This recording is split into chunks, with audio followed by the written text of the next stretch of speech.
بسم اللہ الرحمن الرحیم۔ السلام علیکم ارسلان ٹی وی کے پیارے دوستو۔ ایک بادشاہ کے دو بیٹوں کا قصہ۔ کہتے ہیں کہ ایک بادشاہ کے دو بیٹے تھے، ایک نے اپنا مال اللہ کی راہ میں خرچ کر دیا اور دوسرے نے کفر اختیار کیا، اور وہ دنیا کی زینت میں مشغول ہو کر مال بڑھانے میں لگ گیا۔ عطا خراسانی کے مطابق ان کا قصہ یوں تھا کہ والد کے ترکے سے 8,000 دینار ان کے حصے میں آئے تھے۔ 4,000 دینار دونوں نے تقسیم کر لیے۔ ان میں سے کافر بھائی نے 1,000 دینار کی زمین خریدی، جبکہ مومن بھائی نے 1,000 دینار اللہ کی راہ میں خرچ کیے۔ پھر کافر بھائی نے شادی کی جس پر اس کا خرچ 1,000 دینار آیا، جبکہ مومن بھائی نے پھر 1,000 دینار اللہ کی راہ میں دے دیے۔ پھر اس کے کافر بھائی نے 1,000 کے کچھ غلام اور مال و متاع خریدے، جبکہ مومن بھائی کو معلوم ہوا تو اس نے کہا، یا اللہ، میں بھی 1,000 دینار کے تجھ سے جنت میں خدام اور سامان راحت خریدنے کا سوال کرتا ہوں۔ یہ دعا کر کے مومن بھائی نے مزید 1,000 دینار اللہ کی راہ میں خرچ کر دیے۔ اب اس کے پاس کچھ باقی نہ رہا اور وہ شدید حاجت مند ہو گیا۔ اب اس نے سوچا کہ اگر میں اپنے بھائی کے پاس جاؤں اور اس سے اپنی حاجت بیان کروں تو وہ ضرور میری مدد کرے گا۔ چنانچہ وہ ایک روز اپنے کافر بھائی کے پاس گیا اور اس نے اپنی حاجت بیان کی۔ کافر بھائی نے پوچھا، اس مال کا کیا ہوا جو تیرے حصے میں آیا تھا؟ تو اس مومن بھائی نے ساری صورتحال بیان کی۔ تفصیل سن کر کافر بھائی نے کہا، میں تجھے کچھ نہ دوں گا، تو بڑا سخی ہے۔ پھر کافر بھائی نے اپنے مومن بھائی کا ہاتھ پکڑا اور اسے اپنا باغ دکھایا۔ وہ باغ اپنی مثال آب تھا، اس میں ہر طرح کے پھل اور میوہ تھے۔ جب کافر بھائی نے اپنے مومن بھائی کو باغ کی سیر کروا دی تو کہنے لگا، مجھے نہیں لگتا کہ میرا یہ باغ کبھی برباد یا خراب ہوگا، اور جو تم قیامت آنے کی باتیں کرتے ہو یہ تو صرف کہنے کی باتیں ہیں، ان کی حقیقت کوئی نہیں۔ لیکن اگر فرض کرو کہ قیامت آ بھی گئی اور میں اپنے رب کی طرف لٹا دیا گیا تو اس دنیا میں جو میرا باغ ہے مجھے وہاں جنت میں اس باغ سے بھی زیادہ اچھی جگہ ملے گی۔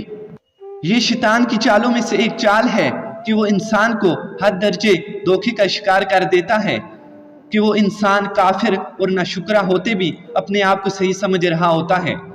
جب اس نے ہمیں یہاں دنیا میں عیش کی زندگی دی ہے تو وہ ہمیں وہاں بھی بھرپور عیش کا سامان عطا کرے گا۔ ایسے لوگ قیامت پر یقین تو رکھتے ہی نہیں، لیکن اہل ایمان سے قیامت کی باتیں سن کر بہانے بناتے ہیں اور یوں کہہ دیتے ہیں کہ اگر بالفرض قیامت آ گئی تو وہاں بھی ہم ہی کامیاب ہوں گے۔ چونکہ ایسے لوگ انبیاء اور رسولوں کو تو مانتے ہی نہیں، اس لیے نہیں جانتے کہ آخرت صرف ایمان والوں کے لیے ہوگی، کافروں اور منافقوں کا ٹھکانہ تو جہنم ہے۔ اس لیے روز محشر میں جو انعام و اکرام ہوگا اس کے قانون سے ایسے لوگ واقف نہیں، خود ہی فیصلہ کر لیتے ہیں کہ ہم اس جہاں میں بھی کامیاب ہیں اور آخرت میں بھی کامیاب ہوں گے۔ اب جو اس کافر کا مومن بھائی تھا جس سے اس نے فخر کی باتیں کی تھی اور اسے اپنے سے کم تر بتایا تھا، اول تو اس مومن بھائی نے اپنے کافر بھائی کو سمجھایا اور کہا، جس پاک ذات نے تجھے مٹی سے بنایا کیا تو اسی کے ساتھ کفر کرتا ہے؟ اس کے بعد اس بندہ مومن نے کہا، اللہ نے تمہیں جو باغ کی نعمت سے نوازا ہے تجھے اس نعمت پر شکر گزار ہونا چاہیے تھا، تجھے اللہ کے شکر میں یوں کہنا چاہیے تھا، الحمدللہ، اور جو تو نے اپنے فخر کی باتیں کی تو انشاءاللہ اللہ مجھے تجھ سے زیادہ اچھا باغ اور مال و متاع عطا کرے گا، اور وہ وقت دور نہیں کہ اللہ تجھ سے تیرا باغ چھین لے۔ مومن بھائی نے اپنے کافر بھائی کو انتہائی دانائی سے شرک چھوڑنے اور اللہ پر ایمان لانے کی تلقین کی۔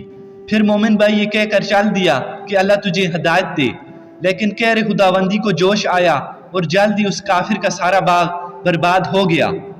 نبی اکرم صلی اللہ علیہ وسلم کی ایک حدیث ہے، آپ صلی اللہ علیہ وسلم نے فرمایا، اللہ کے کچھ بندے ایسے ہوتے ہیں جنہیں دنیا میں کوئی اپنے پاس رکھنا پسند نہیں کرتا، مگر اللہ کے ہاں وہ اتنے مقبول ہوتے ہیں کہ اگر بھولے سے بھی وہ کوئی قسم کھا بیٹھے تو اللہ اس قسم کو اپنے اوپر لازم کر لیتا ہے۔ اور پھر کچھ یوں ہوا کہ وہ کافر تباہ و برباد ہو گیا۔ اب وہ کافر حیران و پریشان ہو گیا اور جو اپنے باغ پر خرچ کیا تھا اس پر اپنے آپ کو کوسنے لگا۔ وہ کافر افسوس کر رہا تھا کہ ہائے افسوس، میں اس باغ پر اپنا مال نہ خرچ کرتا، جیسا تھا ویسے ہی رہنے دیتا۔ اب اس کافر کو اپنے مومن بھائی کی باتیں یاد آنے لگی، کہنے لگا، اے کاش میں نے اپنے رب کو جان لیا ہوتا، اے کاش میں اللہ کے احکامات کو مان لیتا، پیارے دوستو، اگر دیکھا جائے تو اس سارے واقعے میں کسی ظاہری شرک کا ارتکاب نظر نہیں آتا، کسی دوسرے خدا کی پوجا نظر نہیں آتی، اللہ کے سوا کسی دوسرے معبود کا ذکر بھی نہیں ہوا۔ پھر سوال پیدا ہوتا ہے کہ آخر وہ کون سا کام تھا جس پر وہ متکبر شخص پچھتایا کہ کاش میں اپنے رب کے ساتھ کسی کو شریک نہ کرتا، کاش میں اپنے رب کے ساتھ شرک نہ کرتا۔ اس پہلو کو لے کر اگر اس سارے واقعے کو باغور دیکھا جائے تو یہ نقطہ سمجھ میں آتا ہے کہ یہاں جس شرک کا ذکر ہوا ہے وہ مادہ پرستی کا شرک ہے۔ اس شخص نے صرف اسباب ہی کو سب کچھ سمجھ لیا تھا، مسبب اسباب یعنی اللہ کو بھول گیا تھا۔ اس شخص کو صرف مادی وسائل پر بھروسہ تھا، نہ کہ حقیقی رب پر۔ یہی رویہ اور سلوک مادہ پرستی ہے کہ صرف ظاہری اسباب کا ہونا اور وسائل کا باہم مہیا ہونا کہ سب کچھ مان لینا۔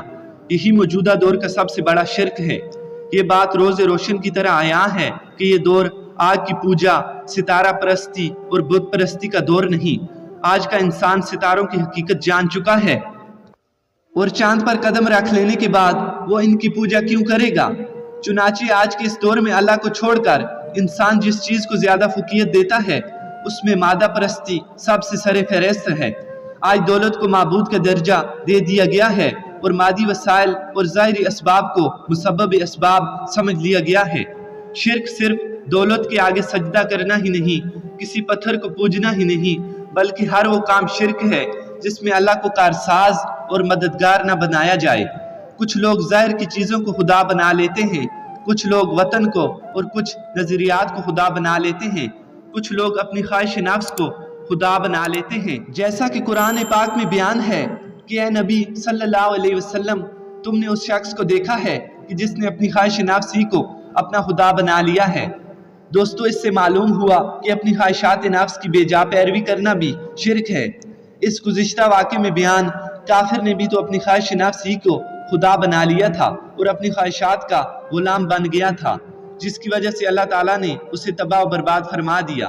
دوستو، اس کہانی میں عذاب الہی کا سب سے واحد سبب خواہشات نفس کی پیروی کرنا ہے۔ اس کہانی میں اللہ پر بھروسے کی بہترین جزا اور اللہ تعالیٰ سے دوری کی بدترین سزا کا بیان ہوا ہے۔